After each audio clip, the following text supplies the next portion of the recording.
40 കോടി ഉറുപ്പിന്റെ പള്ളി ഉണ്ടാക്കുമെന്ന് പറയുമ്പോ ഇവിടുത്തെ ഹൈന്ദവർക്ക് യാതൊരു എതിർപ്പുമില്ല. ഇവിടുത്തെ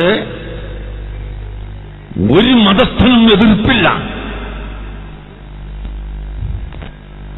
പിന്നെ ആർക്കാണ് എതിർപ്പ്? ഏതായാലും ചെറിയ ചെറിയ കുറച്ച് കുട്ടികൾക്ക്. അവരോട് പറയാനുള്ളത്, നിങ്ങൾ നിങ്ങളെ വഴിക്ക് പോകോ, നിങ്ങൾ നിങ്ങളെ വഴിക്ക് നടക്കുക, ഞങ്ങൾ ഞങ്ങളെ വഴിക്കും നടക്കും, അത്രേ പറയാനുള്ളൂ. എത്ര കാലമായി, എത്ര കൊല്ലമായി നിങ്ങളിവിടെ സുന്നത്തമായിട്ട് അടിച്ചമർത്താൻ നോക്കുന്നു? ഇതുവരെ നടന്നു? ഖിയാമത്ത് നാൾ വരെ നടക്കൂല, അതൊരു സംശയം വേണ്ട. വളരെ വ്യക്തമാണ്. അല്ലാഹുവിന്റെ ദീൻ ലാ തസാലു ത്വായിഫത്തും മിൻ ഉമ്മത്തി ളാഹിരീന അലൽ ഹഖ് ലാ യദുർറുഹും മൻ ഖാലഫഹും.